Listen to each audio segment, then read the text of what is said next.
Hello and welcome back. मैं शिल्पी और मैं आप लोग को पढ़ा रही हूँ हिस्ट्री एंड सिविक्स और आज का हमारा टॉपिक है द वाइस प्रेसिडेंट। प्रेसिडेंट के बारे में हम सारी चीजें पढ़ चुके हैं, क्वालिफिकेशन, उनका इम्पीचमेंट, पावर, सारी चीजें देख चुके हैं। ठीक है, तो सिमिलरली हम वाइस प्रेसिडेंट के बारे में भी देखेंगे। एंड द थिंग इज कि आपके लिए हिस्ट्री का लाइव या फिर 1-to-1 सेशन आप कह सकते हो, आपके लिए कोर्सेज अवेलेबल है 599 में टिल 15 अक्टूबर तक आप इस रेट पर बाई कर सकते हो और मैं वहां पर आपको हिस्ट्री और सिविक्स कंप्लीटली पढ़ाऊंगी। ठीक है, तो आप उसके लिए आईसीएससी कनेक्ट ऐप पर जाकर के सारे रिव्यूज और सारी चीजें देख सकते हैं किस तरीके से क्या प्रोसीजर है। नेक्स्ट चलिए स्टार्ट करते हैं। वाइस प्रेसिडेंट ऑफ इंडिया जो कि अभी कौन है प्रेजेंट में, दैट इज जगदीप धनखड़। ठीक है, तो इनका क्वालिफिकेशन देखेंगे, क्या इनके क्राइटेरियाज होते हैं क्वालिफिकेशन के, कैसे इनका इलेक्शन होता है और इनकी पावर एग्जैक्टली क्या है, वो सारी चीजें देखेंगे आज के वीडियो में। So the vice president is the ex officio chairman of the राज्य सभा। फर्स्ट ऑफ ऑल किस आर्टिकल में वाइस प्रेसिडेंट को हमने बताया हुआ है कॉन्स्टिट्यूशन में, that is article number 63। Okay, याद कर लीजिएगा इसको। ठीक है, आर्टिकल नंबर 63 में हमने वाइस प्रेसिडेंट के बारे में बात की हुई है और आर्टिकल 53 में हमने प्रेसिडेंट की बात की हुई है। ठीक है, प्रेसिडेंट की बात 53 में 10 नंबर का बस डिफरेंस है, ऐसे करके याद कर लेना। तो 63 आर्टिकल जो है वो हमारा वाइस प्रेसिडेंट का है। वाइस प्रेसिडेंट कौन होते हैं? He is the x official chairman of the Rajya Sabha. मतलब राज्यसभा में जो चेयरमैन बैठते हैं वो हैं हमारे वाइस प्रेसिडेंट। लोकसभा में तो हमारे स्पीकर बैठते हैं, दैट इज ओम बिरला जो इस समय है, लेकिन जो राज्यसभा है वहां पर कौन इस समय स्पीकर की तरह बैठ रहा है, वो है हमारे जगदीप धनखड़ जी। ठीक है, तो वाइस प्रेसिडेंट तो है ही। वाइस प्रेसिडेंट का काम क्या हुआ? जब प्रेसिडेंट हमारे काम नहीं कर पा रहे हो, उन्होंने रेजिग्नेशन दे दिया हो, वेकेशन ऑफ सीट हो गया हो, या डेथ हो गई हो, या कुछ भी हो गया, या इम्पीचमेंट चला दिया गया हो उन पर, तो प्रेसिडेंट की तरह काम करने के लिए वाइस प्रेसिडेंट रखे जाते हैं। बट तब तक वो क्या करेंगे? जब तक प्रेसिडेंट है सीट पर, वो क्या खाली बैठे रहेंगे घर पे अपने वाइस प्रेसिडेंट का टैग लगाकर? नहीं, तब तक वो क्या करते हैं? राज्यसभा में एज अ चेयरमैन काम करते हैं, एज अ स्पीकर राज्यसभा में काम करते हैं। ठीक है भैया, कुछ काम तो करना है ना, फ्री की सैलरी थोड़ी ना किसी को दी जाएगी। चल नेक्स्ट देखो, qualification for election of the position of the vice president. सभी के लिए क्वालिफिकेशन तो होती ही है, तो इनकी भी वही सेम है जैसे हमारे प्रेसिडेंट की थी। ही should B citizen of India. आप बाद में भी बन सकते हो सिटीजन का जो प्रोसीजर है उस तरीके से, बस आप सिटीजन ऑफ इंडिया होने चाहिए।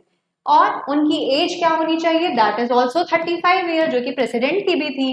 ठीक है, he should be qualified for election as a member of the council of state. यहां पर ध्यान देना, काउंसिल ऑफ स्टेट यानी कि राज्यसभा के उनको मेंबर बनने के लिए क्वालिफाइड होना चाहिए। पर प्रेसिडेंट में क्या था?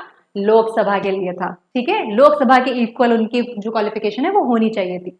He should not hold any office of profit under the government of India. As I told you, government of profit क्या होता है कि वो वाइस प्रेसिडेंट रहते हुए कैंडिडेट के लिए आ सकते हैं, आपके लोकसभा या राज्यसभा के मेंबर रहते हुए भी आ सकते हैं, बट अदर देन दैट अगर वो किसी गवर्नमेंट पोजीशन पर प्रॉफिट ऑफ ऑफिस होल्ड कर रहे हैं तो वो वहां पर उनको वो ऑफिस छोड़ना पड़ेगा कैंडिडेट का इलेक्शन लड़ने के लिए। ठीक है, ऐसा नहीं है कि उन पर केस कर दिया जाएगा, इट्स जस्ट कि उनको वो ऑफिस छोड़ना पड़ेगा और फिर उसके बाद आप आ सकते हो इलेक्शन लड़ने के लिए वाइस प्रेसिडेंट का। Other than that election of vice president में क्या प्रोसीजर होता है? प्रेसिडेंट का जल्दी से रिकॉल कर लीजिए, सिंगल ट्रांसफरेबल वोट होता था। यहाँ पर क्या होता है? Vice president is elected by the members of the electoral college और इनका इलेक्टोरल कॉलेज क्या कंसिस्ट करता है? Members of the both the houses of parliament. मतलब समझ रहे हो, इलेक्टेड भी नॉमिनेटेड भी। वाइस प्रेसिडेंट में इलेक्टेड नॉमिनेटेड दोनों आएंगे और लोकसभा राज्यसभा यानी कि पार्लियामेंट के मेंबर सिर्फ और सिर्फ।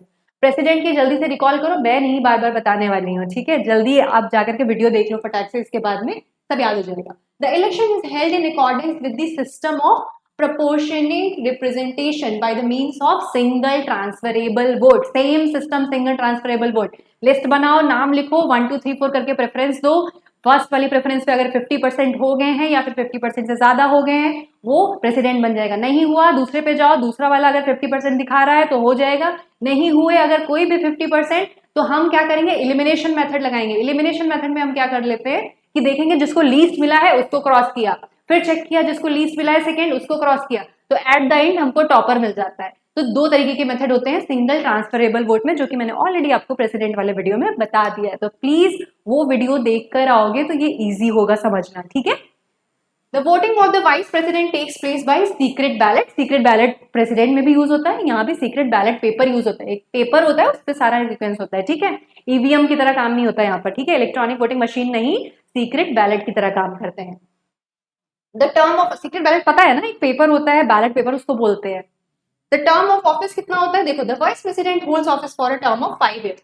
सिमिलरली प्रेसिडेंट की तरीके से ही may resign from his office, and ये अपना जो रेजिग्नेशन है वो किसको दे सकते हैं, प्रेसिडेंट को। प्रेसिडेंट अपना रेजिग्नेशन वाइस प्रेसिडेंट को देंगे और वाइस प्रेसिडेंट अपना रेजिग्नेशन प्रेसिडेंट को देंगे, simple. He can be removed from the office by the process of impeachment। इन पर भी impeachment का प्रोसीजर लगाया जा सकता है, और लेकिन इनका जो impeachment है वो सिर्फ और सिर्फ राज्यसभा में लाया जाएगा, ठीक है। सिर्फ और सिर्फ राज्यसभा में लाया जाएगा, लेकिन जो प्रेसिडेंट थे उनके लिए राज्यसभा लोकसभा किसी में भी ला सकते थे, ठीक है। अदर देन दैट इनके पावर्स और फंक्शंस देख लेते हैं हम जल्दी से। The vice president is the ex officio chairman. As I told you कि भैया कुछ तो काम करना है, वाइस प्रेसिडेंट बनके वेट तो नहीं करेंगे कि जब प्रेसिडेंट की कुर्सी खाली हो तब काम करें, इसलिए वो राज्यसभा के as a speaker, as a chairman काम करते रहते हैं। He may suspended and adjourn the business of the house in case of grave disorder. जब राज्यसभा के स्पीकर हैं तो उनको राज्यसभा के बारे में कई सारे पावर दे दिए जाते हैं, वो एडजर्न भी कर सकते हैं। He regulates the debates and proceeding of the house, क्योंकि वो स्पीकर हैं वहां के, तो वो क्या कर सकते हैं, लोगों को बात करने के लिए बोल भी सकते हैं, बैठा भी सकते हैं, as a speaker of Lok Sabha, same power, ठीक है। The vice president can take over the position of the president under the following circumstances. Vice president का एक और काम है, एज आई टोल्ड यू, कि जब प्रेसिडेंट की सीट खाली होगी तब वो काम कर सकते हैं एज अ प्रेसिडेंट। लेकिन क्या सर्कमस्टेंसेस होंगे, ऐसा थोड़ी ना कि एकदम से हटा दिया, तो उसके सर्कमस्टेंसेस है, in case of the death of the president, अगर प्रेसिडेंट जी की डेथ हो जाती है। In case of resignation of the president, resignation दे देते हैं president. In case of the impeachment of the president, या फिर इम्पीचमेंट की वजह से प्रेसिडेंट को हटा दिया गया है। और when the president is not able to discharge his duty owing to his absence, illness, because of any other causes, अगर वो नहीं अपनी सीट पर अपने काम को कर पा रहे हैं तो vice president will take over, ठीक है। Other than that, in case of impeachment or the death of the president, the vice president acts as the president till the new president is elected।